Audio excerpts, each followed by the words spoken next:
لله رب العالمين والعاقبة للمتقين والصلاة والسلام على سيد الأنبياء والمرسلين سيدنا ومولانا محمد وعلى آله وصحبه أجمعين وعلى كل من تبعهم بإحسان إلى يوم الدين.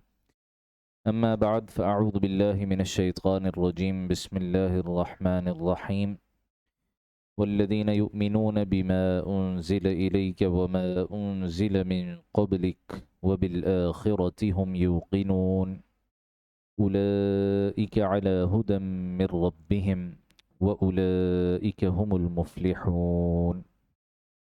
إن الذين كفروا سواء عليهم أأنذرتهم أم لم تنذرهم لا يؤمنون ختم الله على قلوبهم وعلى سمعهم وعلى أبصارهم غشاوة ولهم عذاب عظيم. صدق الله العظيم.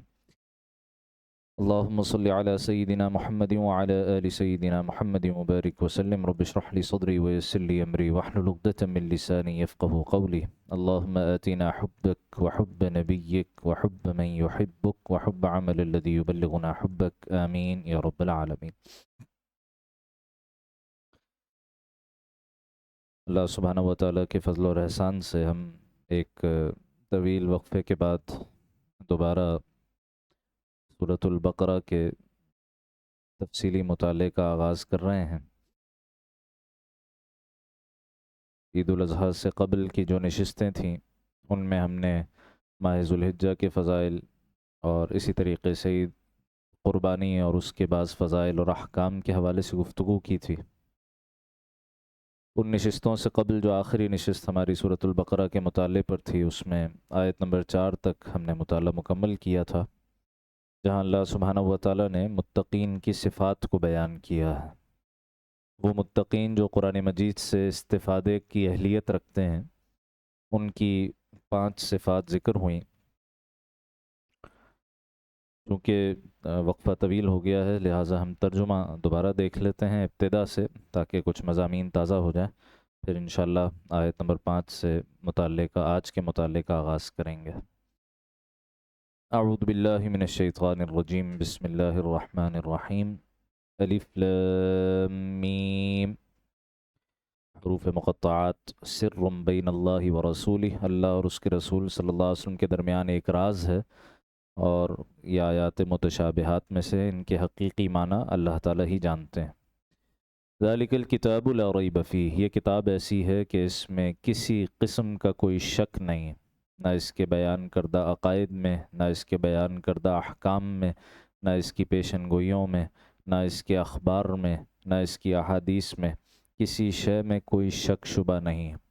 ہدی للمتقین، یہ قرآن مجید سراپا ہدایت ہے ان تقوی والوں کے لیے، الذین یؤمنون بالغیب، جو ان دیکھی چیزوں پر، بے دیکھی چیزوں پر ایمان لاتے ہیں. ایمان بالغیب عقیدے کا بیان، انسان کے تقوی اور للہیت اور ایمان کا آغاز ہی یہاں سے ہوتا ہے کہ ان باتوں اور ان حقائق پر ایمان لائے جو آنکھوں سے نظر نہیں آ رہے، جو کانوں سے سنے نہیں جا رہے، جو حواس سے محسوس نہیں ہوتے.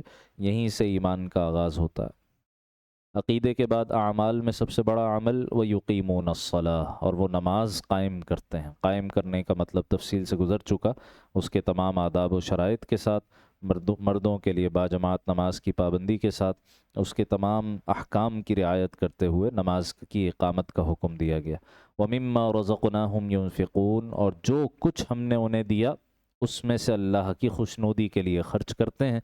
رزق صرف مال نہیں ہے بلکہ علم بھی اللہ کی طرف سے دیا ہوا ایک رزق ہے، صلاحیتیں بھی اللہ تعالیٰ کی طرف سے دی ہوئی ایک رزق ہے. ان تمام چیزوں کو اللہ تعالیٰ کے دین کی خدمت کے لیے اور انسانیت کے نفع کے لیے خرچ کرنا یہ ایک اور بڑا عمل ہے. تو ایک بدنی عبادت نماز کا ذکر ہو گیا اور ایک مالی عبادت کا ذکر ہو گیا. پھر دوبارہ عقیدے کا بیان. والذین یؤمنون بما انزل الیک، اور جو اس وحی پر بھی ایمان لاتے ہیں جو اے نبی صلی اللہ علیہ وسلم آپ پر نازل کی گئی، یعنی قرآن مجید. وما انزل من قبلک، اور اس پر بھی جو آپ سے پہلے اتاری گئی، یعنی تورات، زبور، انجیل، جن کے نام ہم جانتے ہیں، اور بھی جو صحائف اور کتابیں مختلف حضرات انبیاء اکرام علیہم الصلوۃ والسلام کو عطا کی گئی جن کے نام ہم نہیں جانتے. آپ علیہ السلام پر نازل ہونے والی وحی کا ذکر ہوا، آپ سے قبل نزول وحی کا ذکر ہوا، آپ کے بعد کسی نزول وحی کا ذکر نہیں۔ تو یہ آیت ختم نبوت کے لیے ایک بڑی دلیل ہے، اس پر الحمدللہ تفصیلی کلام ہوا ہے۔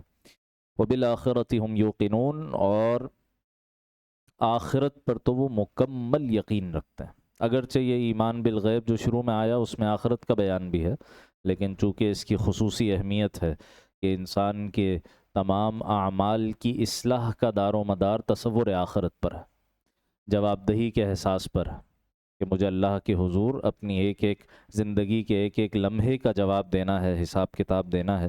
یہ وہ احساس ہے جو انسان کو گناہوں سے دور رکھتا ہے، لہٰذا خاص طور پر آخرت کا ذکر علیحدہ سے کیا، اور اس کے لیے ایمان سے بھی آگے لفظ ایقان، یقین کا لفظ استعمال ہوا۔ وَبِالْآخِرَةِ هُمْ يُوقِنُونَ، آخرت پر تو یہ لوگ مکمل یقین رکھتے ہیں۔ یہاں تک الحمدللہ ہمارا مطالعہ مکمل ہو گیا تھا۔ آیت نمبر 5 سے ہم آغاز کر رہے ہیں۔ یہ اب نتیجہ ہے، ان صفات کو اختیار کرنے کے نتیجے میں کیا نعمتیں حاصل ہوتی ہیں۔ ایک نعمت دنیاوی کا بیان ہے اور ایک نعمت اخرویہ کا بیان ہے۔ فرمایا اولئک علی ھدی من ربہم، یہ ہیں وہ لوگ جو اپنے رب کی طرف سے صحیح راستے پر ہیں۔ یہ گویا تشریح ہو گئی سورۃ الفاتحہ میں جو ہم نے پڑھا تھا، صراط الذین انعمت علیہم، اے اللہ ان لوگوں کا راستہ دکھا جن پر آپ نے انعام فرمایا۔ وہ کون ہیں؟ وہ یہ لوگ ہیں۔ ان صفات سے متصف لوگ وہ ہیں جو سیدھے راستے پر ہیں، صحیح راستے پر ہیں، ہدایت کے راستے پر ہیں۔ جو اہدنا الصراط المستقیم دعا مانگی گئی تھی، وہ اس دعا کے نتیجے میں اللہ تعالیٰ نے ان لوگوں کی صفات کا بیان کر دیا۔ گویا یہ صفات اپنا لو تو سیدھے راستے پر ہوگے۔ یہ دنیا کی نعمت، دنیا میں سب سے بڑی نعمت جو اللہ تعالیٰ کسی کو عطا فرما دیں وہ ہدایت کی نعمت۔ ہدایت کی نعمت سب سے بڑی نعمت، کیونکہ ہدایت کی نعمت کے ساتھ باقی تمام نعمتیں بھی نعمتیں بنتی ہیں۔ انسان کے پاس مال ہے لیکن اگر ہدایت نہ ہو تو وہ قارون بن جاتا ہے۔ قارون بن کے مال کو غارت کرتا ہے، مال کو ضائع کرتا ہے، خود پسندی، عجب، تکبر میں مبتلا ہو جاتا ہے، لوگوں کے حقوق مار کر زیادہ سے زیادہ مال جمع کرنے کی فکر میں لگ جاتا ہے، اپنی دنیا بھی برباد کرتا ہے، آخرت بھی برباد کرتا ہے۔ اور اگر ہدایت کی نعمت ہے تو یہی مال سیدنا عثمان غنی رضی اللہ تعالی عنہ کے لیے 11 مرتبہ یا بعض روایات کے مطابق 21 مرتبہ جنت کی بشارت حاصل کرنے کا ذریعہ بن جاتا۔ فرق کیا ہے؟ ہدایت کی نعمت۔ تو یہ دنیا کی نعمت ہو گئی۔ اخروی نعمت وَأُولَئِكَ هُمُ الْمُفْلِحُونَ، اور یہی وہ لوگ ہیں جو فلاح پانے والے ہیں، جو فلاح پانے والے ہیں۔ اس لفظ فلاح کو سمجھنے کی ضرورت، اور جیسا کہ آج کل ہوا ہے بہت سی شرعی اصطلاحات ان کے معنی اور مفہوم کو بدل دیا گیا، یا ان کے ایسے معنی اور مفاہیم پیدا کر دیے گئے ہیں کہ جو مغرب کے تصورات سے میل کھاتے ہیں، جو مغرب کے نظریات کے مطابق۔ ٹھیک ہے، تو اب جیسے لفظ جہاد ہے، اس لفظ کے جو اصل معنی ہے اس سے بہت سے لوگوں کو پریشانی ہوتی ہے، تو ایسے معنی اس کے کر دیے جائیں کہ جس سے کوئی پریشانی نہ ہو۔ ٹھیک ہے، تو اس کی تعویلات ہیں۔ ایسے ہی یہ لفظ فلاح، ہم آج کل اپنے ارد گرد اگر غور کریں تو ہم اس لفظ کو کیسے استعمال کرتے ہیں، کن معنی میں یہ لفظ استعمال ہوتا ہے؟ ایک لفظ بہت مشہور ہے ہمارے ہاں، فلاحی ریاست، یا تصور فلاح و بہبود، یہ لفظ ہم استعمال کرتے ہیں نا، فلاح کا لفظ۔ تو کیا مطلب ہے ان الفاظ کا؟ فلاح و بہبود کا مطلب یہ ہے کہ لوگوں کی دنیاوی ضروریات پوری ہو جائیں،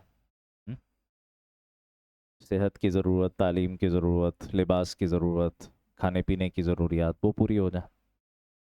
فلاحی ریاست کا تصور کیا ہے؟ Welfare states. ٹھیک ہے، اچھا مسئلہ کیا ہے؟ یہ جو اصطلاحات ہوتی ہیں نا، ٹرمینالوجیز ہوتی ہیں، ان کا ترجمہ نہیں ہوتا۔ صحیح، کیا مطلب؟ اب جیسے مثال کے طور پر ایک اصطلاح ہے ہماری دینی روایت میں جس کو تصوف کہا جاتا، ٹھیک ہے، تصوف کہا جاتا۔ اس کا ویسٹ میں جو ترجمے کیے گئے ہیں اس اصطلاح کے، ایک ترجمہ کیا ہے؟ مسٹسزم۔ انگلش میں اس کا ترجمہ کیا جاتا ہے تصوف کا مسٹسزم، اور صوفی جو تصوف کو پریکٹس کرنے والا ہے اس کو کیا کہا جاتا ہے؟ مسٹک، مسٹک کہا جاتا ہے۔ اب اگر آپ تصوف جو ہماری دینی روایت ہے، جو 14 صدیوں کی ایک روایت محیط ہے، جس میں بڑے بڑے مشائخ، بڑے بڑے اولیاء اللہ، بڑے بڑے عظام، اولیاء عظام وہ پیدا ہوئے، ایک طرف وہ سامنے رکھیں، دوسری طرف اس تصور مسٹسزم اور مسٹک کو اگر آپ سامنے رکھیں، زمین آسمان کا فرق ہے۔ تو کیا ہوا کہ اصطلاح کا غلط ترجمہ کرنے سے پورا تصور برباد ہو گیا، پورا تصور برباد ہو گیا۔ تو جو اصطلاحات ہوتی ہیں نا ان کا ترجمہ نہیں ہوتا، اصطلاح اصطلاح ہی رہتی ہے۔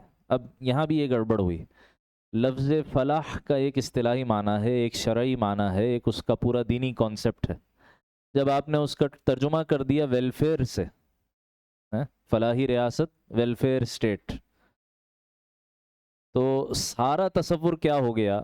تصور یہ ہو گیا کہ جناب ویلفیئر اسٹیٹ، دین ایک ویلفیئر اسٹیٹ چاہتا ہے، ایک فلاحی ریاست چاہتا ہے، اور فلاحی ریاست کا مطلب یہ ہے کہ دودھ کی ندیاں بہیں اور شہد کی نہریں بہیں، اور لوگوں کے پاس مال اتنا ہو کہ جو ان کی ضروریات سے بہت بڑھ کر ہو، اور جناب جو ڈیولپمنٹ اور پروگرس کے جدید تصورات، ترقی، ٹھیک ہے، یہ بھی ایک اصطلاح ہے۔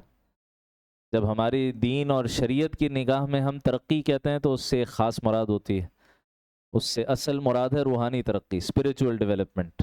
لیکن آج کل پروگرس اور ڈیولپمنٹ کا مطلب کیا ہے؟ آپ یونیورسٹیز میں جائیں، ڈیولپمنٹل اکنامکس پڑھیں، وہ ساری کی ساری اکنامکس اور معاشیات اور دنیاوی زندگی سے متعلق ڈیولپمنٹ اور ترقی پر ساری بحث ہوگی۔ تو یہی حال ہوا ہے اس اصطلاح کا، لفظ فلاح کا، کہ اس کا جو حقیقی معنی تھا اس سے ہٹا کر اس کو محدود کر دیا گیا دنیا کی نعمتیں زیادہ سے زیادہ جمع کرنے کے اعتبار سے۔ اچھا، جب ویلفیئر اور فلاح کا یہ تصور ہوگا تو پھر دنیا میں ویلفیئر اسٹیٹس کون سی کہلائی جائیں گی؟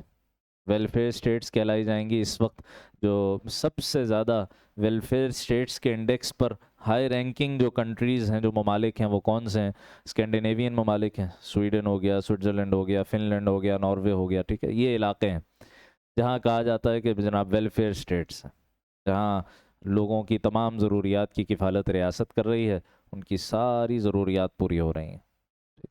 اور ہیپینس انڈیکس، خوشی کا ایک انڈیکس بنایا گیا کہ کون سی ریاست کے لوگ کتنے خوش ہیں، تو ہیپینس انڈیکس میں بھی یہی ممالک سب سے زیادہ رینک کرتے ہیں۔ لیکن اس تصور میں ایک گڑبڑ ہے، وہ گڑبڑ کیا ہے؟ اور یہ ہم نظریاتی نہیں، حقیقی پیمانوں پر بات کر رہے ہیں، پریکٹیکلی بات کر رہے ہیں، کہ سب سے زیادہ خودکشی کا ریٹ بھی کن ممالک میں زیادہ ہے؟ وہ یہی ممالک جو ویلفیئر اسٹیٹس ہیں، سب سے زیادہ خودکشی کا ریٹ۔ اور ایک تو ہے کہ کوئی اپنے آپ کو خود مار دے نا، ایک یہ ہے کہ جس کو کہا جاتا ہے اسسٹڈ ڈیتھ۔ ایسے کلینکس بنے ہوئے ہیں کہ جہاں آپ کو باقاعدہ یہ سہولت دی جاتی ہے، آپ مرنا چاہ رہے ہیں بغیر تکلیف کے تو تھوڑا سا پیسہ دیں، وہاں پیسے کی تو کمی ہے نہیں، پیسہ دے، آپ کو بہت سکون اور اطمینان کے ساتھ موت کی نیند سلا دیا جائے گا۔ ایسے ایسے کلینکس کی بھی سب سے زیادہ تعداد وہ انہی ممالک میں۔ تو آدمی سوچتا ہے نا بھائی، جب سب کچھ ہے اور آپ نے ویلفیئر اسٹیٹ بنا دیا، آپ نے ساری ضروریات پوری، تو اب یہ کیا ہو رہا ہے؟ یہ خودکشیاں کیوں ہو رہی ہیں؟ یہ لوگ زندگی سے بیزار ہو کے اپنی زندگی ختم کیوں کر رہے ہیں؟ مسئلہ یہ ہے کہ انسان صرف اس جسم کا نام نہیں ہے نا، اور لفظ فلاح کا یہ غلط مطلب لیا گیا کہ جناب یہ ویلفیئر اسٹیٹ ہے۔ لفظ فلاح اصلاً دینی اور شرعی لحاظ سے جب ہم لفظ فلاح استعمال کرتے ہیں تو اس سے مراد ہوتی ہے آخرت کی کامیابی، آخرت کی کامیابی۔ جب ہم ڈیولپمنٹ کی بات کرتے ہیں، جب ہم ترقی کی بات کرتے ہیں، جب ہم پروگرس کی بات کرتے ہیں، تو دینی اعتبار سے اصل ترقی، اصل ڈیولپمنٹ، اصل پروگرس اسپریچول ہے، روحانی بنیادوں پر ہے، اللہ سے تعلق میں اضافہ ہے۔ اس کی نفی نہیں ہو رہی کہ جناب دنیا کی ضروریات بھی پوری ہونی چاہیے، اور یہ ریاست کی ذمہ داریوں میں سے ایک ذمہ داری ہے کہ وہ لوگوں کی کفالت کرے، یہ تو انڈرسٹوڈ ہے۔ کہ اس نے کرنا ہی کرنا. لیکن آپ قرآن مجید سے پوچھئے نا ایک اسلامی ریاست کیا ہوتی ہے، ایک فلاحی ریاست کیا ہوتی ہے. تو سورہ حج آیت نمبر 41 میں اللہ تعالیٰ فرماتے ہیں الذین ان مکناہم فی الارض، اہل ایمان کا بیان ہے. یہ وہ لوگ ہیں کہ اگر ہم انہیں زمین میں تمکن اور اقتدار اور ایک ٹھہراؤ عطا کر دیں کسی جگہ پر، کہ ان کا اختیار ہو جائے، ان کو سلطہ اور اختیار حاصل ہو جائے، تو یہ کیا کریں گے؟ اقاموا الصلاۃ، سب سے پہلا کام کریں گے نماز قائم کریں گے. وَآتَوُا الزَّكَاةَ، اور زکوٰۃ ادا کریں گے. وَأَمَرُوا بِالْمَعْرُوفِ، اور نیکی کا حکم دیں گے. وَنَهَوْا عَنِ الْمُنکر، اور برائی سے روکیں. کہیں نہیں بیان ہوا کہ جی ڈی پی انڈیکس میں اپنے ملک کو اوپر لے کر چلے جائیں گے، جی این پی بڑھا دیں گے، جی ڈی پی بڑھا دیں گے، اور یہ کر دیں گے اور وہ کر دیں گے، اسکائی اسکریپرز کھڑے کر دیں گے، اور جناب لوگوں کی ملازمتیں بڑھا دیں گے. اس کا کوئی تذکرہ نہیں ہوا. ایک فلاحی اسلامی ریاست کے تصور میں جو اس کی سیلینٹ فیچرز بیان ہوئے وہ کیا ہے؟ کہ وہ لوگ نماز قائم کریں گے، وہ لوگ زکوٰۃ ادا کریں گے، وہ لوگوں نیکی کا حکم دیں گے، برائی سے روکیں. جب یہ کریں گے تو اللہ تعالیٰ انعام کے طور پر کیا عطا کریں گے؟ وہ سورہ مائدہ میں بیان ہے کہ اگر وَلَوْ أَنَّهُمْ آمَنُوا وَاتَّقَوْا، اگر یہ لوگ ایمان لے آئے اور تقوی اختیار کریں. سورہ مائدہ میں بھی ہے، سورہ اعراف میں بھی ہے، ذرا سے الفاظ کے فرق کے ساتھ. لَفَتَحْنَا عَلَيْهِمْ بَرَكَاتٍ مِّنَ السَّمَاءِ وَالْأَرْضِ، تو ہم آسمان اور زمین سے ان کے لیے اپنی برکتوں کے خزانے کھول دیں. یعنی یہ جو دنیاوی فلاح کا تصور ہے، یا یہ جو برکتوں کا حصول ہے، یا یہ جو مال کی فراوانی ہے، یہ مقصد نہیں ہے مسلمانوں کا. اصل مقصد ہے اللہ تعالیٰ کی خوشنودی حاصل کرنا، اس کی عبادت اختیار کرنا، لوگوں کو اللہ سے جوڑنا. نماز کا نظام قائم کریں گے، زکوٰۃ کا نظام قائم کریں گے، نیکی کا حکم دیں گے، برائی سے روکیں گے.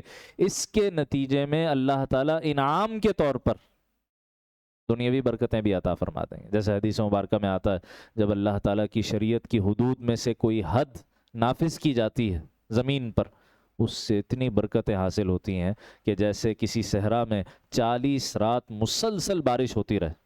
اس سے جو سبزہ اگے گا، اس سے جو ہریالی پیدا ہوگی، یہ گویا ایک تشبیہ ہے کہ اللہ کی حدود میں سے کوئی ایک حد نافذ کر دی جائے. تو یہ بہت بڑا فرق ہے نظریاتی اعتبار سے کہ بعض لوگوں نے اسلام اور شریعت کا اصل مقصد ہی متعین کر دیا کہ لوگوں کی دنیا اچھی ہو جائے. نہیں بھائی، اسلام اس لیے نہیں آیا، انبیاء اکرام علیہم السلام اس لیے نہیں آیا.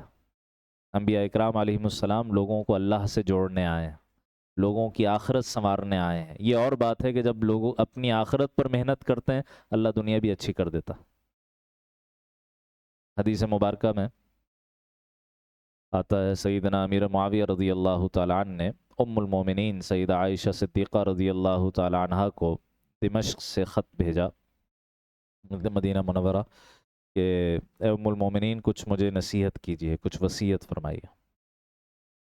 ام المومنین سیدہ عائشہ صدیقہ رضی اللہ تعالیٰ عنہ نے ارشاد فرمایا کہ میں نصیحت اور وصیت کے طور پر نبی صلی اللہ تعالیٰ علیہ وسلم کا ایک فرمان پیش کرتی ہوں. کہ آپ علیہ الصلوۃ والسلام نے ارشاد فرمایا کہ جس نے آخرت کو اپنا غم بنا لیا، جس نے آخرت کو اپنا غم بنا لیا. ٹھیک ہے، آج کل ہماری ٹینشنیں کیا ہیں؟ کیا چیزیں ہمیں ڈپریس کرتی ہیں، کیا چیزیں ہمیں ٹینشن دیتی ہیں، کیا چیزیں ہمیں پریشان کرتی ہیں. اور اصل پریشانی کیا ہونی چاہیے؟ اصل پریشانی قبر کی ہونی چاہیے، اصل پریشانی موت کے بعد کیا حوال کی ہونی چاہیے، اصل پریشانی میدان حشر کی ہونی چاہیے، اصل پریشانی پل صراط کی ہونی چاہیے، جنت جہنم کی ہونی چاہیے. تو کہا کہ جس کسی نے آخرت کو اپنا غم بنا لیا، اللہ تعالیٰ اس کے دنیاوی حاجات کے لیے خود اس کے لیے کافی ہو جائے گا، اس کی حاجات خود بخود پوری ہوں گی. اللہ تعالیٰ ایسے شخص کو لوگوں سے غنی کر دے گا، لوگوں سے بے نیاز کر دے گا. ٹھیک ہے، اس کو یہ پرواہ نہیں ہوگی لوگ میرے بارے میں کیا سوچ رہے ہیں، اسے لوگوں سے کوئی امید نہیں ہوگی. بھئی آپ کسی شخص سے امید لگائیں اور پھر وہ اس امید پر پورا نہ اترے تو پریشانی ہوگی. لیکن مومن کیا کرتا ہے؟ وہ کسی شخص سے امید لگاتا ہی نہیں ہے، اس کی ساری امیدیں اللہ تعالیٰ کے ساتھ ہوتی. تو لوگوں سے اس کو غنی کر دے گا. جب لوگوں سے غنی ہو گیا، اب وہ شریعت کے معاملے میں کوئی ملامت کرتا ہے ملامت کرے، کوئی برا بلا کہتا ہے برا بلا کہے، کوئی ناراض ہوتا ہے ناراض ہو، اس نے اللہ کا حکم پورا کرنا، تو وہ لوگوں سے اس کو غنی کر دے گا. اور دنیا اس حال میں اس کے پاس آئے گی کہ وہ اس کو ٹھوکر مار کر دور کر رہا ہوگا، اور وہ پھر بھی اس کے پیچھے پیچھے چلی آئے گی. کیوں؟ کیونکہ اللہ نے جتنا رزق قسمت میں اور تقدیر میں لکھ دیا وہ تو مل کے رہنا ہے نا. جو آخرت کا طالب ہے اس کو دنیا کی کوئی طلب نہیں ہوتی، کوئی شوق نہیں ہوتا. تو جتنی بھی آ جائے بس وہ اللہ تعالیٰ کی رضا پر راضی رہتا، اس پر قانے رہتا. وہ دنیا اس حال میں آئے گی کہ ذلیل ہو کر اس کے قدموں میں پڑ جائے گی.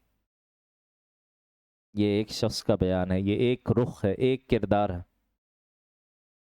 پھر آپ نے دوسرا رخ بیان فرمایا کہ جو شخص دنیا کو اپنا غم بنا لے، جیسے اللہ معاف فرمائے ہماری اکثریت نے بنایا ہوا ہے، تو کیا ہوگا؟ اللہ تعالیٰ اس کے کاموں کو مزید الجھا دیں گے، تو انہی میں پڑا رہے گا. ایک ڈوری کھولے گا دوسری پھنس جائے گی، دوسری الجھ جائے گی، وہ کھولے گا تیسری الجھ جائے گی، پریشانیوں سے اس کو نجات نہیں ملے گی. اس کو لوگوں کے حوالے کر دے گا کہ لوگ اس کے ساتھ جو معاملہ کریں، اور وہ دنیا کے پیچھے دوڑے گا، لیکن اس کو ملے گی اتنی ہی جتنی اس کی قسمت میں لکھی ہوئی. کسی نے بڑی خوبصورت مثال سے اس کو سمجھایا کہ جیسے کوئی روشنی ہے اور آدمی روشنی کی طرف دوڑ رہا ہو تو سایہ کہاں پڑے گا؟ پیچھے پڑے گا. اور جیسے جیسے یہ روشنی کی طرف دوڑ رہا ہوگا تو سایہ بھی ساتھ ساتھ اس کے دوڑ رہا ہوگا. تو یہ مثال ہے کہ آدمی ہدایت کی طرف دوڑے، اللہ کی طرف دوڑے، تو اس کی دنیا، اس کا رزق سائے کی طرح اس کے ساتھ پیچھے آئے گی. اور اگر آدمی روشنی کی مخالف سمت میں دوڑے تو کیا ہوگا؟ سایہ آگے پڑے گا. گویا وہ اپنے اس سائے کو قابو کرنے کی کوشش کر رہا ہے اور سایہ آگے دوڑتا ہی دوڑتا جا رہا ہے. یہ مثال ہے دنیا پرست آدمی.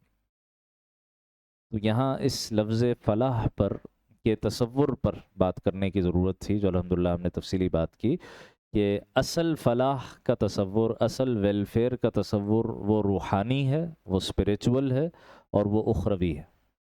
باقی جو اپنی اخروی زندگی کی فکر کرے گا، جو اپنی روحانی ترقی کی فکر کرے گا، جو اللہ سے تعلق میں اضافے کی کوشش کرے گا، اس کی دنیا اللہ تعالیٰ خود اس کے لیے اس میں آسانیاں پیدا فرما دیں گے، برکتیں پیدا فرما دیں گے، اس کی ضروریات خود پوری فرمائیں گے. یہ تقویٰ کا نتیجہ ہے. ہدی للمتقین جیسے پیچھے آیا تو سورہ طلاق میں تقویٰ کی بار بار فضیلت بیان ہوئی، بار بار اس کے کچھ نتائج بیان ہوئے. تو ارشاد ہوا من یتق اللہ، جو اللہ کا تقوی اختیار کرے، یجعل لہ مخرجا، اللہ ہر تکلیف سے اس کے لیے نکلنے کا راستہ پیدا فرما دیں گے، ہر پریشانی سے ایگزٹ کا راستہ اس کو مل جائے گا. وَيَرْزُقْهُ مِنْ حَيْثُ لَا يَحْتَسِبْ، اسے وہاں سے رزق عطا کرے گا جہاں سے اس کو گمان نہیں ہوگا، جہاں سے وہ سوچ بھی نہیں سکتا تھا، وہاں سے اس کو رزق آئے گا. وَمَن يَتَوَكَّلْ عَلَى اللَّهِ فَهُوَ حَسْبُهُ، جو اللہ کی ذات پر توکل کرے تو اللہ ہی اس کے لیے کافی ہو جاتا ہے. تو یہ تصور ہے فلاح کا کہ جو کہ ہماری شریعت نے عطا فرمایا کہ اصل فلاح اخروی ہے، روحانی ہے، اسپریچول ہے، اور اس کے نتیجے میں دنیاوی فلاح وہ اللہ تعالیٰ انعام کے طور پر، نتیجے کے طور پر خود بخود عطا فرما دیتے ہیں. یہاں تک متقین کا بیان مکمل ہوا. اب اگلے گروہ کا بیان، اور یہ وہ کفار ہیں یا یہ وہ انکار کرنے والے ہیں کہ جن کے ساتھ نبی علیہ الصلاۃ والسلام 13 سالہ مکی زندگی میں مستقل ان کو دعوت بھی دیتے رہے، ان کو سمجھاتے بھی رہے، اپنے کردار سے گواہی بھی پیش کی، اپنے عمل سے گواہی بھی پیش کی، اپنے قول سے بھی ان کے سامنے گواہی پیش کی، لیکن انہوں نے سوچ لیا تھا، تہیہ کر لیا تھا کہ ہم نے نہیں ماننا. اب ان کا تذکرہ فرماتے ہیں ان الذین کفروا. اس کا سادہ سا ترجمہ تو یہ ہے کہ وہ لوگ جنہوں نے کفر اختیار کر لیا، لیکن یہاں پر یہ مراد نہیں ہے. مفسرین فرماتے ہیں کہ یہاں پر اصل جو اس کا معنی ہے وہ کیا ہے؟ وہ لوگ جنہوں نے کفر کو اپنا لیا ہے، صرف کفر کیا نہیں ہے بلکہ کفر کو اپنا لیا. یہ اصل میں مشرکین مکہ کا تذکرہ ہو رہا ہے، جن کے سامنے 13 سال نبی علیہ الصلوۃ والسلام دین اسلام کی دعوت پیش کرتے رہے، لیکن انہوں نے تہیہ کر لیا تھا کہ ہم نے نہیں ماننا. دلائل سارے ختم ہو چکے تھے ان کے پاس، ہر دلیل کا جواب دیا جا چکا تھا، لیکن انہوں نے سوچ لیا تھا کہ بس ماننا نہیں ہے۔ تو ان الذین کفروا، بے شک وہ لوگ جنہوں نے کفر کو اپنا لیا، سواء علیہم، ان کے حق میں دونوں باتیں برابر ہیں، اانذرتہم، کہ اے نبی چاہے آپ ان کو ڈرائیں، ام لم تنذرہم، یا نہ ڈرائیں، لا یؤمنون، وہ ایمان نہیں لائیں گے، وہ طے کر چکے ہوں کہ انہوں نے ماننا نہیں۔ یہاں پر دو تین باتیں قابل غور ہیں۔ یہ جو ایک اللہ تعالیٰ نے خبر دی ہے لا یؤمنون، یہ لوگ ایمان نہیں لائیں گے، اس سے وہ ایک کلاسیکل مسئلہ پیدا ہوتا ہے کہ جب اللہ تعالیٰ ہی نے ایمان کی توفیق نہیں دی تو بندے کا کیا قصور؟ بہت سے لوگ یہ کہتے ہیں جب ان سے گناہ ہوتا ہے، کوئی غلط کام ہوتا ہے، کوئی نافرمانی کا کام ہوتا ہے، تو ہماری تو تقدیر میں یہی لکھا ہوا تھا، ہم کیا کریں؟ حجاج ابن یوسف ایک مشہور شخصیت ہے بنو امیہ کی، اس کے کچھ اچھے کام بھی ہیں، اور اپنی ذات کے اعتبار سے بڑا ظالم اور جابر بھی تھا، بہت سے صحابہ اکرام رضوان اللہ تعالیٰ علیہ مجمعین کو شہید بھی کیا، علماء کو شہید کیا، صلحاء کو شہید کیا، ظالم تھا بہت بڑا۔ تو یہی کہا کرتا تھا کہ بھئی میری تو تقدیر میں لکھا ہوا ہے یہ سب کچھ کرنا، میرا کیا قصور؟ آج بہت سے لوگ نماز نہ پڑھنے اور اسی طریقے سے گناہ کے کام کرنے، سود لینے، بدکاری کرنے، اس کے لیے جواز کے طور پر کہتے ہیں کہ بھئی ہماری تو تقدیر میں یہی لکھا ہوا ہے، ہماری تقدیر تو پہلے سے ایسے ہی بنی ہوئی، ہم کیا کریں، اس کا بہانہ کرتے ہیں۔ اور پھر یہ جو اگلے الفاظ ہیں ختم اللہ علی قلوبہم، اللہ نے ان کے دلوں پر مہر لگا دی، اس سے یہ اور تصور ہو گیا بھئی اللہ تعالیٰ ہی نے دل پر مہر لگا دی تو اب بندہ کیا کرے؟ تو یہ جو ایک مسئلہ پیدا ہوتا ہے اس کو سمجھنے کی ضرورت ہے۔ یہ جو تقدیر کا مسئلہ ہے، ویسے تو اللہ کے نبی علیہ الصلوۃ والسلام نے اس میں بہت زیادہ بحث مباحثے کو پسند نہیں فرمایا، کیونکہ اس سے اسی طرح کے مسائل پیدا ہوتے ہیں، لیکن بنیادی طور پر اس کو اس طرح سے سمجھنا چاہیے کہ اللہ سبحانہ و تعالیٰ نے ہر انسان کو اختیار دیا ہے، جب انسان اپنے اختیار سے کوئی رستہ چوز کر لیتا ہے، کوئی رستہ، کسی رستے کا انتخاب کر لیتا ہے، پھر وہی رستہ اللہ اس کے لیے کھول دیتا ہے، دوسرا رستہ بند ہو جاتا۔ تو اس میں اللہ تعالیٰ کا کوئی قصور نہیں ہے معاذ اللہ، بلکہ یہ بندے ہی کا فیصلہ۔ تو اسی لیے ہم نے یہاں اوپر جو ترجمہ کیا مفسرین اکرام نے کہ جن لوگوں نے کفر اپنا لیا ہے، جب طے کر لیا کہ ہمیں کفر پر ہی رہنا ہے، سارے حق کے اور اسلام کے سارے دلائل دیکھنے کے باوجود جب طے کر لیا کہ نہیں ماننا، تو اب اگر ان کے دلوں پر مہر لگا دی جائے، ان کے بارے میں فیصلہ کر دیا جائے کہ اب یہ مرتے دم تک ایمان نہیں لائیں گے، تو یہ کوئی ظلم نہیں ہے، بلکہ یہ ان کے اپنے فیصلے کا نتیجہ۔ تو اسی طریقے سے آدمی کو یہ سوچنا چاہیے کہ اگر میں گناہ کر رہا ہوں تو اختیار ہے میرے پاس کہ میں اس گناہ کو چھوڑوں، ایسا نہیں ہے کہ میں بے بس ہو گیا ہوں، ٹھیک ہے؟ جب تک موت نہیں آتی توبہ کا دروازہ کھلا ہوا، آدمی کا اختیار ہے۔ ہاں مشکل ہوتا ہے بعض اوقات، ماحول میں گناہ پروان چڑھ رہے ہوتے ہیں، ماحول گناہ گاروں پر مبنی ہے، تو انسان بہت تیزی سے گناہوں میں بڑھ جاتا ہے، لیکن اپنے ماحول کو تبدیل کرنے کا اختیار بھی انسان کے پاس ہے، ٹھیک ہے؟ تو اختیار کی نفی نہیں ہے، اختیار ہے انسان کے پاس، پھر وہ جو راستہ اختیار کرتا ہے اللہ اسی راستے کو اس کے لیے آسان فرما دیتا ہے۔ پہلی بات تو یہ۔ دوسری بات، یہاں بہت اہم بات یہ فرمائی گئی، سواء علیہم، اے نبی ان کے لیے برابر ہے کہ آپ انہیں ڈرائیں یا نہ ڈرائیں، یہ ایمان نہیں لائیں گے۔ یہ نہیں کہا کہ اے نبی آپ کے لیے برابر ہے کہ آپ انہیں ڈرائیں یا نہ ڈرائیں، ورنہ نبی صلی اللہ علیہ وسلم یہ سوچ سکتے تھے نا کہ بھئی ابو جہل ہے مثال کے طور پر، ابو جہل کے بارے میں خود آپ علیہ السلام نے فرمایا فرعون هذه الامہ، اس امت کا فرعون، سب کو پتا تھا کہ یہ مان کے نہیں دے گا، یہ دشمن اسلام ہے، بہت بڑا دشمن ہے، کبھی بھی مانے گا نہیں، اور حال یہ تھا بدر میں زخمی ہوا پہلے، اور وہ بھی اللہ تعالیٰ نے اس کو جو ذلت دی، 2 بچوں کے ہاتھوں زخمی ہوا، حضرت معاذ اور حضرت معوذ رضی اللہ تعالیٰ عنہما، اور پھر اس کے بعد زخمی پڑا ہوا تھا میدان جنگ میں، نبی صلی اللہ علیہ وسلم نے ابن مسعود رضی اللہ تعالیٰ عنہ کو بھیجا کہ ذرا جاؤ ڈھونڈو ابو جہل کا کیا انجام ہوا، تو دیکھا کہ ایک جگہ پڑا ہوا ہے اور ابھی سانس چل رہی تھی، تو سینے پر پیر رکھ دیا سیدنا عبداللہ ابن مسعود رضی اللہ تعالیٰ عنہ. تو کہنے لگا کہ اے گڈریے، یہ پہلے بکریاں چراتے تھے سیدنا ابن مسعود، کہا کہ اے گڈریے، آج ایک سردار کے سینے پر پیر رکھ کر تو بڑا ہو گیا. اور پھر کہتا ہے کہ جب میری گردن کاٹنا تو ذرا نیچے سے کاٹنا، تاکہ جب نیزے پر چڑھاؤ تو پتہ چلے کہ کسی سردار کا سر. یہ حال تھا اس کا مرتے وقت بھی. ٹھیک ہے. لیکن کتب سیر میں، سیرت کی کتابوں میں، احادیث کی کتابوں میں ذکر ہے نبی صلی اللہ علیہ وسلم اس کو دعوت دینے کے لیے 70 سے زائد مرتبہ اس کے دروازے پر گئے. یہاں تک بھی ہوا کہ ایک مرتبہ ایک رات کا وقت تھا، تیز طوفانی بارش ہو رہی تھی، سب اپنے گھروں میں بند تھے مکہ مکرمہ میں، اور ابو جہل کے دروازے پر دستک ہوئی ہے. اس نے گھر والوں سے کہا کہ یقیناً کوئی بہت ہی زیادہ پریشان اور کوئی بہت ہی زیادہ مستحق آدمی ہوگا جو اس موسم میں بھی دروازے پر آیا ہے کچھ مانگنے کے لیے، اور خدا کی قسم جو مانگے گا میں اس کو دوں گا. جا کر دروازہ کھول کر دیکھتا ہے تو نبی علیہ الصلوۃ والسلام کھڑے ہیں اور اس کو توحید کی دعوت دے رہے ہیں. وہیں پر دروازہ آپ علیہ السلام کے منہ پر بند کر دیا اس نے. تو یہ اس کا حال تھا. لیکن آپ علیہ السلام نے ایک دفعہ بھی نہیں سوچا کہ بھئی یہ تو نہیں مانے گا، میں اس کو کیوں سمجھاؤں. تو یہ جو کہا گیا کہ اے نبی ان کے حق میں برابر ہے کہ آپ انہیں ڈرائیں یا نہ ڈرائیں، یہ مانیں گے نہیں. آپ کے حق میں برابر نہیں، آپ ڈرائیں گے آپ کو اجر ملے گا. تو مسلمان کو اور دین کے داعی کو، دین کے خادم کو یہ نہیں سمجھنا چاہیے کہ بھئی کیا فائدہ، کوئی فائدہ نہیں ہو رہا کسی کو سمجھانے کا، چھوڑو یہ تو مانے گا ہی نہیں اور یہ تو اللہ کے حوالے. بھائی ہمیں کیا پتہ کس وقت اللہ تعالیٰ اس کا دل پلٹ دے. حدیث مبارکہ میں آتا نا انسان کا دل اللہ تعالیٰ کی 2 انگلیوں کے مابین ہے.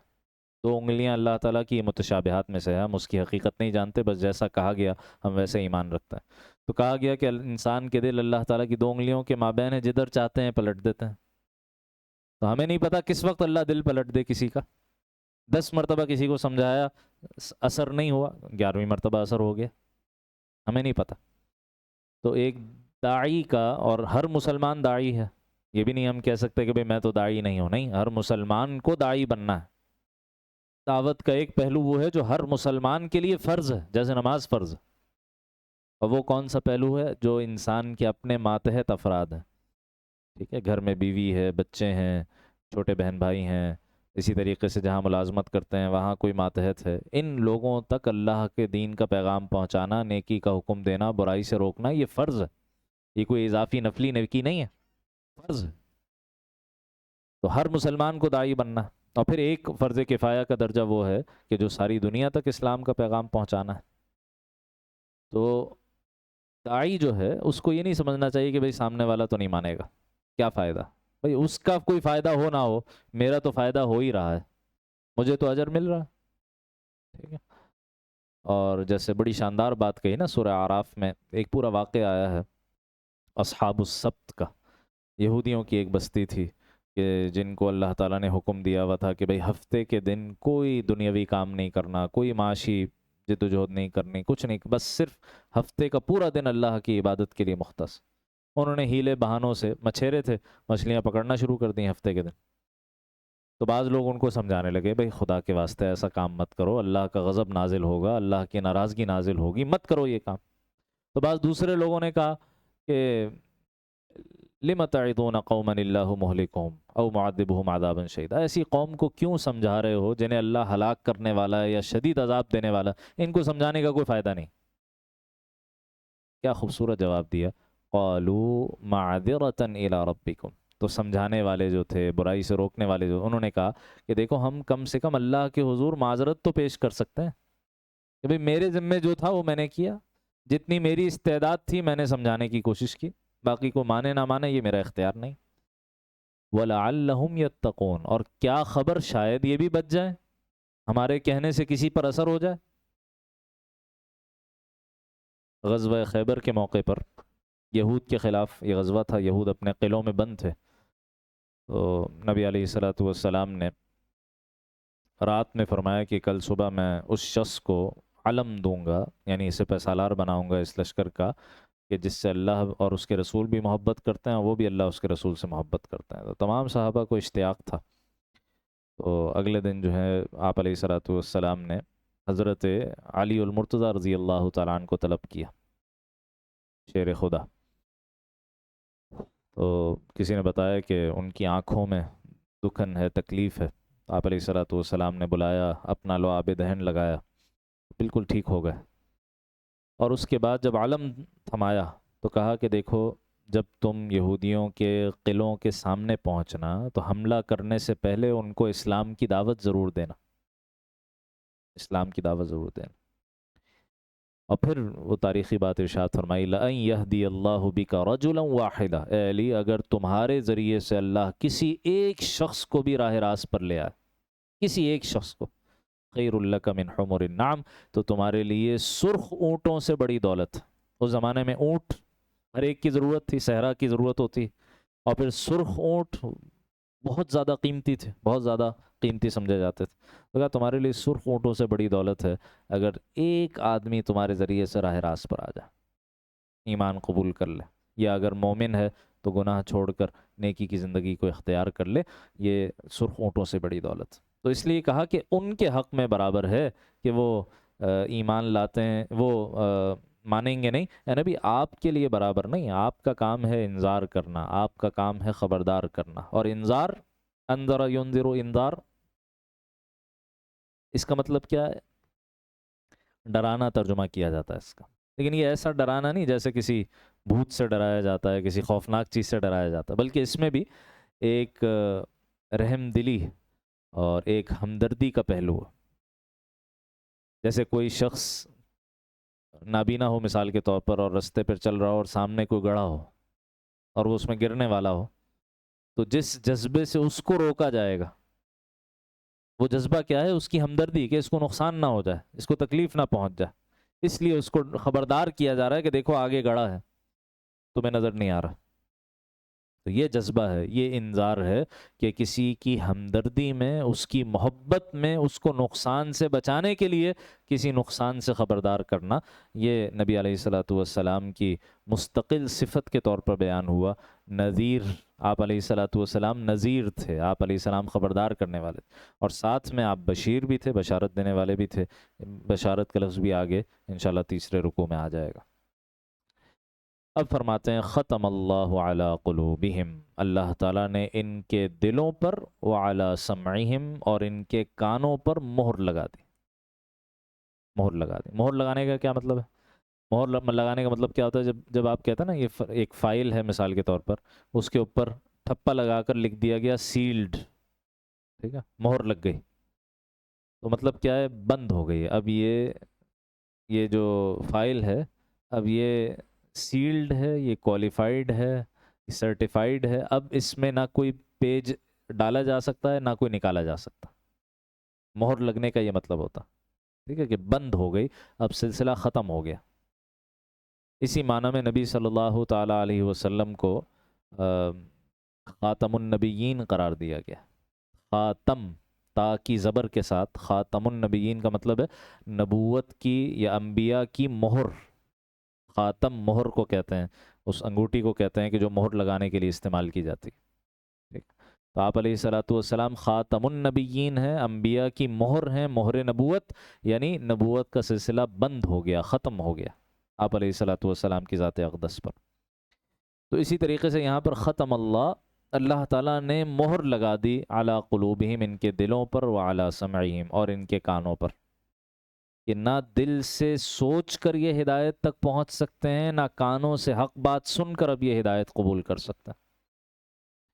اور ایک اور ذریعہ ہدایت کے حصول کا وہ کیا ہو سکتا ہے؟ وَعَلَىٰ أَبْصَارِهِمْ غِشَاوَةٌ، اور آنکھوں سے بھی نہیں دیکھ سکتے، اللہ نے ان کی آنکھوں پر پردے ڈال دیے. یہی 3 آلات ہیں انسان کے پاس، بنیادی آلات ہیں علم حاصل کرنے کے: سماعت، بصارت اور عقل. ٹھیک ہے، عقل، فہم، جس کو قرآن مجید فؤاد کہتا ہے. فؤاد فائدہ اخذ کرنے والی شے. ٹھیک ہے، اور اس کا مرکز ہماری دینی ٹریڈیشن میں وہ دل ہے. دماغ دل کے تابع ہوتا.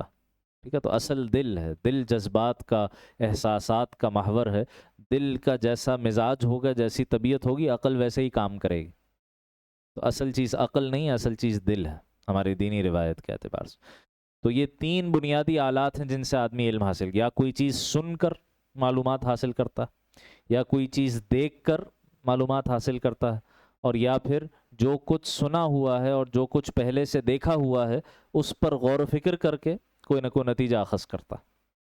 ٹھیک، جیسے مثال کے طور پر کسی نے بتایا کہ بھئی فلاں جگہ آگ لگی ہوئی ہے، تو معلومات ہو گئی کہ بھئی آگ لگ گئی۔ اچھا، یا انسان اگلا سٹیپ کیا ہے، آگ کو خود دیکھ لے اپنی آنکھوں سے، وہ آگ لگی ہوئی ہے، یقین ہو گیا۔ یا اگر آگ کو نہیں دیکھا لیکن دھواں دیکھ لیا، تو دھواں دیکھ کر یہ معلومات حاصل ہو گئی کہ آگ لگی ہوئی ہے۔ یہ کیسے ہوا؟ آگ تو نہیں دیکھی، لیکن سماعت اور بصارت اور تجربے سے یہ پتہ ہے کہ جہاں دھواں ہوتا ہے وہاں آگ بھی ہوتی ہے، تو دھواں دیکھ کر آگ پر آدمی استدلال کر لیتا ہے کہ بھئی آگ لگی ہوئی ہے۔ یہ تینوں ذرائع علم اللہ نے بند کر دیے ان کے لیے۔ اور کیوں بند کیے؟ کیونکہ انہوں نے ان 3 ذرائع علم کو حق کی تلاش کے لیے استعمال نہیں کیا۔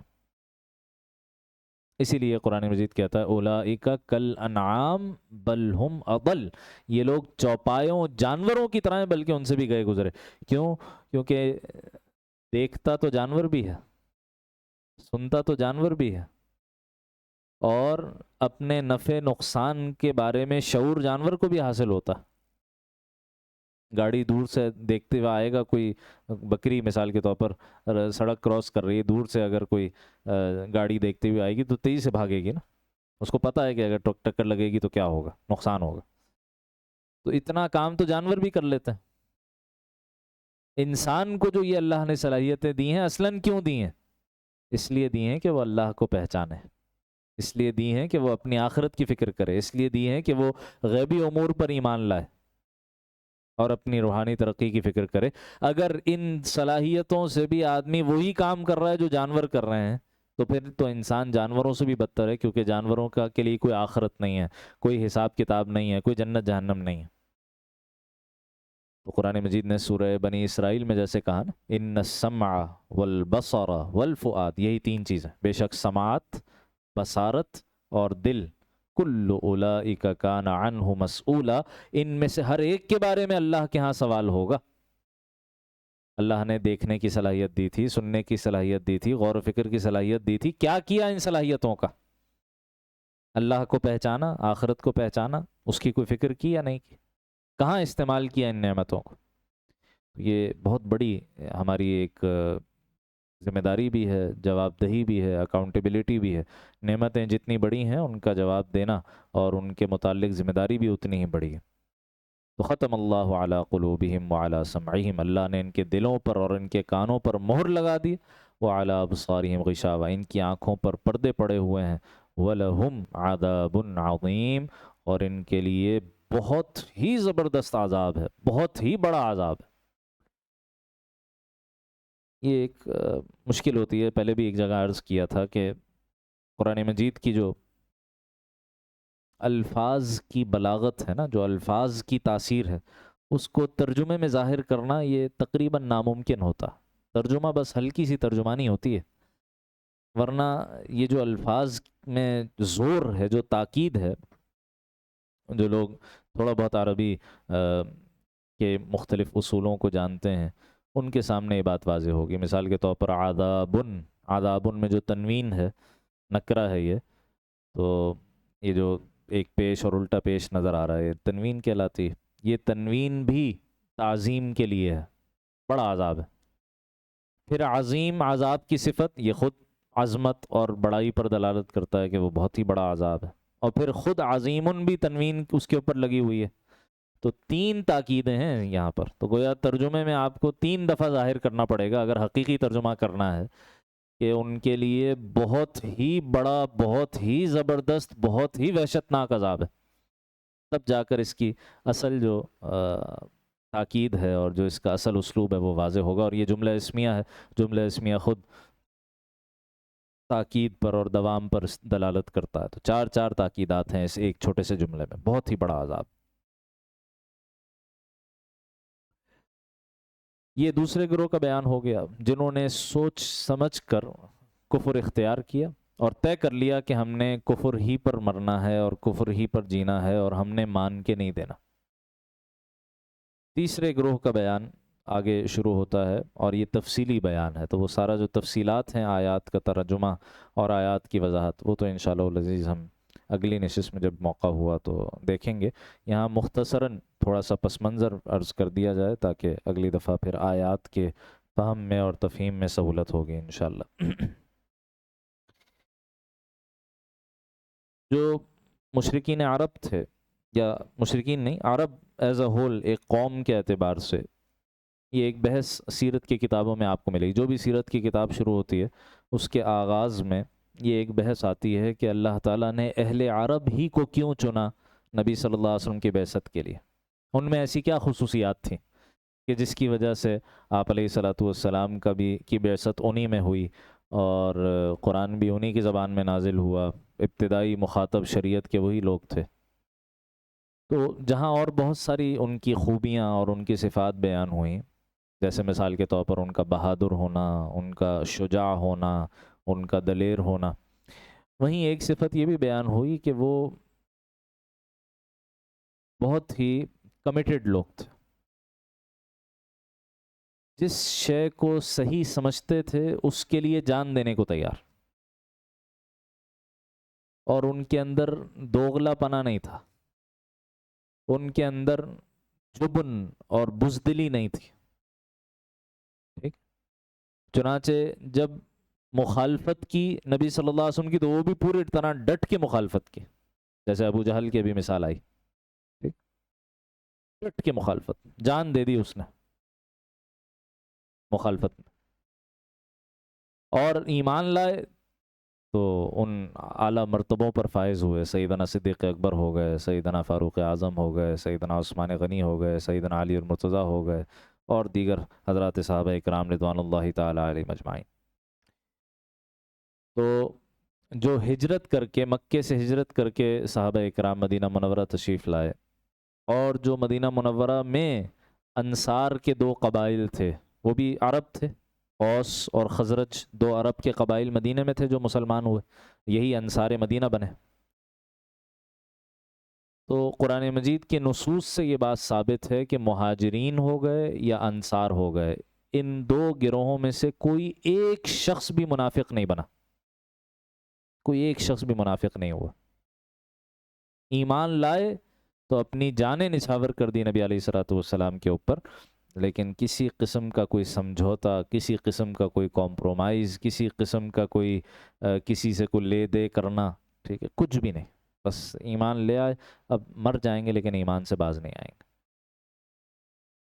لیکن ساتھ ہی 3 یہود قبائل مدینے میں تھے، یہودیوں کے، اور یہ بنو قریظہ، بنو قینقاع اور بنو نذیر، 3 قبائل یہودیوں کے تھے۔ ان میں سے جو بعض لوگ ایمان لائے، ان میں سے بعض لوگ تھے جنہوں نے بہت اچھے اعمال کیے، جیسے سیدنا عبداللہ بن سلام رضی اللہ تعالیٰ عنہ، بہت بڑے یہودی عالم تھے جو مسلمان ہوئے، اور نبی صلی اللہ علیہ وسلم سے ان کے لیے جنت کی بشارت بھی منقول ہے۔ لیکن بعض وہ تھے ان یہود میں سے جو مسلمان ہوئے، کہ جو یہ تیسرا گروہ بنے جس کا تذکرہ اب شروع ہو رہا ہے، جن کو منافقین کہا جاتا ہے۔ منافق، نفاق، یہ ایک روحانی بیماری ہے، اور اس کی بنیاد بزدلی ہے، جبن ہے، آدمی کا بزدل ہونا، کہ اپنے دنیاوی مفادات بھی پیش نظر ہیں، دنیا کا فائدہ کہاں ہے وہ بھی سامنے ہے، اور کچھ نہ کچھ نیکی اور کچھ نہ کچھ اچھائی اختیار کرنا، اس کی بھی فکر ہے۔ تو ہوتا کیا ہے کہ دو منہاپن پیدا ہو جاتا ہے، ٹھیک ہے۔ نفقہ، یہ جو لفظ ہے نون فا قاف، اس کے مادے کے اندر یہ بات شامل ہے، دو منہاپن، جس کو آج کل کہا جاتا ہے اپرچونسٹ، جسے کہا جاتا ہے چڑھتے سورج کا پجاری، جسے کہا جاتا ہے، ٹھیک ہے۔ جدھر فائدہ نظر آ رہا ہے بس ادھر ہو گئے، کبھی ایک طرف اور کبھی کوئی اصول نہیں ہے، اصول پرستی نہیں ہے کہ جس چیز کو صحیح سمجھائے بس اب اس کے لیے چاہے فائدہ ہو رہا ہے چاہے نقصان ہو رہا ہے، بس میں اس کے لیے جان بھی دے دوں، نہیں، بس اپنی جان عزیز ہے، اپنے مفادات عزیز ہیں، جہاں فائدہ نظر آئے گا وہاں چلے جائیں گے۔ تو کبھی مسلمانوں کا فائدہ ہو رہا ہے، مسلمانوں کو فتوحات ہو رہی ہیں، وہاں سے مال غنیمت ملنے کا امکان ہے، مسلمانوں میں گھستے چلے جا رہے ہیں۔ کبھی کفار کا پلڑا بھاری ہو گیا تو ان کے پاس جا رہے ہیں کہ بھئی دیکھو ہم نے ہمیشہ تمہارا ساتھ دیا، ہم نے ہمیشہ تمہیں مسلمانوں کے بارے میں پہلے سے خبریں دے دیں، تمہارے لیے ہم نے جاسوسیاں کیں، یہ کیا وہ کیا، لاؤ ہمارا حصہ دو۔ ایک اور بات بیان کر کے آج کی بات کو مکمل کرتے ہیں۔ ایک اشتباہ ہوتا ہے، ایک پریشانی ہوتی ہے، اور اس پریشانی کا اگر یہیں پر ازالہ نہ کیا جائے تو بہت سے دینی تصورات خراب ہو جاتے ہیں۔ وہ کیا؟ حدیث مبارکہ میں منافقین کی بعض صفات کا تذکرہ ہے، اور بخاری شریف کی ایک روایت میں تو یہاں تک فرما دیا گیا کہ جس کے اندر یہ صفات پائی جائیں وہ خالص اور پکا منافق۔ یہ 4 صفات بیان ہوئی، ایک روایت میں 3، ایک روایت میں 4، اور کہا جس کے اندر یہ 4 صفات ہیں وہ تو خالص اور پکا منافق، چاہے وہ روزہ رکھے، وَإِن صَامَ وَصَلَّى وَزَعَمَ أَنَّهُ مُؤْمِنٌ، چاہے وہ روزہ رکھے، نماز پڑھے، اور چاہے گمان کرے کہ وہ پکا مومن ہے لیکن وہ پکا منافق ہے۔ اور وہ صفات کیا ہیں کہ اذا حدث کذب، جب بولے جھوٹ بولے، وَإِذَا اؤْتُمِنَ خَانَ، جب امانت رکھوائی جائے تو خیانت کرے، اور وَإِذَا وَعَدَ أَخْلَفَ، جب وعدہ کرے تو وعدے کی خلاف ورزی کرے، وَإِذَا خَاصَمَ فَجَرَ، اور جب کسی سے جھگڑے پر اتر آئے تو جھگڑے میں بالکل آپے سے باہر ہو کر گالم گلوچ پر پھٹ پڑے غصے میں۔ تو اب ایک پریشانی ہوتی ہے کہ یہ صفات تو ہمارے اندر بھی ہیں، ہم مسلمان ہونے کا دعویٰ کر رہے ہیں لیکن یہ نشانیاں تو ہمارے اندر بھی ہیں۔ تو اب ان صفات کی وجہ سے کسی کو منافق کہنا، یہ ہے ایک مسئلہ، اور ایسی ایسی جہالتیں پیدا ہوتی ہیں، ٹھیک ہے، کہ ایک کوئی محفل تھی، وہاں کچھ لوگ جمع تھے، تو وہاں ایک صاحب آئے، انہوں نے پہلے آ کر کہا کہ بھئی کون ہے یہاں جو لوگ بیٹھے ہوئے ہیں، کون ہے جس نے آج تک جھوٹ نہ بولا ہو؟ ظاہر کسی نے ہاتھ نہیں اٹھایا۔ کون ہے جس نے آج تک وعدے کی خلاف ورزی نہ کی ہو، امانت میں خیانت نہ کی ہو؟ تو چونکہ ہم سب نے آپ جتنے لوگ یہاں بیٹھے ہیں ان سب نے یہ سارے کام کیے ہیں، اس لیے منافق ہیں، چلیں سب کلمہ پڑھیں، دوبارہ کلمہ پڑھ کے مسلمان ہو۔ یہ جہالتیں اور یہ بیوقوفیاں پیدا ہوتی ہیں جب اس طرح کی یہ تصورات واضح نہ ہو۔ تو کیا مطلب ہے؟ کیا مسلمان پر بھی منافق کے لفظ کا اطلاق ہوتا؟ یہ بالکل ایسا ہی ہے جیسے حدیث مبارکہ میں آیا کہ زنا العین النظر، بد نظری کرنا، کسی نامحرم کو شہوت کی نگاہ سے دیکھنا، یہ آنکھوں کا زنا ہے، ٹھیک ہے؟ اچھا، زنا کی شرعی سزا کیا ہے؟ ٹھیک ہے، اگر غیر شادی شدہ ہے تو 100 کوڑے ہیں، اور اگر محسن ہے جس میں شادی شدہ ہونے کے علاوہ اور بھی صفات ہیں، 7 صفات اس کے اندر پائی جائیں تو صرف کوڑے نہیں مارے جائیں گے، پھر پتھر مار مار کر رجم کیا جائے۔ تو کیا اگر کوئی شخص بدنظری کرتے ہوئے پکڑا گیا، کیا آپ اس کو 100 کوڑے ماریں گے یا اس کو رجم کریں گے؟ نہیں، حالانکہ حدیث میں کیا آ رہا ہے؟ بد نظری کرنے والا کون ہے؟ زنا کرنے والا، زانی ہے، ٹھیک ہے، وہ آنکھوں کا زانی ہے، لیکن اس کو آپ 100 کوڑے نہیں مارتے۔ جیسے حدیث مبارکہ میں آتا ہے ریاکاری شرک ہے، شرک خفی، لیکن اگر کوئی شخص ریاکار ہے، دکھاوا کرنے والا ہے، تو کیا آپ اس کو مشرک اور غیر مسلم قرار دے دیں گے؟ نہیں۔ تو جس طرح بد نظری کرنے والے کو زانی نہیں کہتے، اسی طرح جھوٹ بولنا اور وعدہ خلافی کرنا اور خیانت کرنے والے کو آپ منافق نہیں کہہ دیں گے، ٹھیک ہے؟ تو پھر کیوں یہ بات کہی گئی؟ یا صحابہ اکرام اپنے بارے میں کیوں پریشان رہتے تھے نفاق کے بارے میں؟ حضرت عمر رضی اللہ تعالیٰ عنہ کے بارے میں آتا ہے نا کہ وہ پوچھا کرتے تھے ایک صحابی سے جن کو نبی صلی اللہ علیہ وسلم نے نام بتائے ہوئے تھے منافقین کے، کہ کیا میرا نام تو نہیں ہے اس میں؟ اور خود آپ صلی اللہ علیہ وسلم دعا کر رہے ہیں اللہم طہر قلبی من النفاق، اے اللہ میرے دل کو نفاق سے پاک کر دے۔ یہ کون دعا کر رہا ہے؟ نبی صلی اللہ علیہ وسلم۔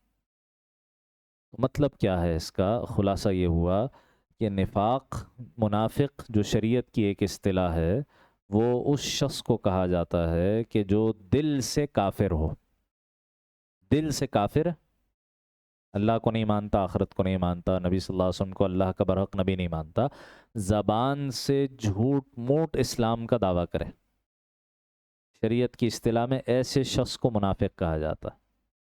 ٹھیک ہے، ایسے شخص کو منافق کہا جاتا، جو مسلمان نہ ہو لیکن مسلمان ہونے کا دعویٰ کرے۔ لفظ نفاق کا اطلاق اس شخص پر ہوگا۔ مسلمانوں کو کیوں کہا گیا کہ اگر کوئی شخص یہ صفات اختیار کرے تو وہ منافق بن جائے گا؟ مراد یہ ہے، مفسرین نے، محدثین نے اس کی شرح اس طرح سے کی ہے کہ جیسے اسی بد نظری والی مثال کو لے لیں، اگر کوئی شخص بد نظری کا عادی ہو، بار بار بد نظری کرتا ہے، تو کس بات کا امکان ہے کہ یہ بڑھتے بڑھتے بڑھتے بڑھتے کہاں پہنچ جائے گا؟ اس اصل زنا تک پہنچ جائے گا جس پر شریعت نے 100 کوڑوں کی یا رجم کی سزا رکھی۔ اسی طرح اگر کسی شخص کے اندر جھوٹ کی خرابی ہے، جھوٹ بولنے کی، اگر وعدے کی خلاف ورزی کی خرابی ہے، اگر وہ امانت میں خیانت کرتا ہے، تو اس بات کا امکان ہے کہ اگر اس نے اپنی اصلاح نہیں کی تو یہ بڑھتے بڑھتے بڑھتے ان گناہوں کی کثرت سے کیا ہوگا، اس کے دل میں جو ایمان ہے وہ بالکل ختم ہو جائے گا۔ اور اگر دل کا ایمان بالکل ختم ہو جائے اور زبان سے کلمہ پڑھ رہا ہو تو یہ شخص کیا بن جائے گا؟ منافق بن جائے گا۔ تو اپنے انجام کے اعتبار سے منافق ہو سکتا ہے، لیکن جس شخص کے دل میں رائی کے دانے کے برابر بھی ایمان ہو اس کو منافق نہیں کہا جا سکتا۔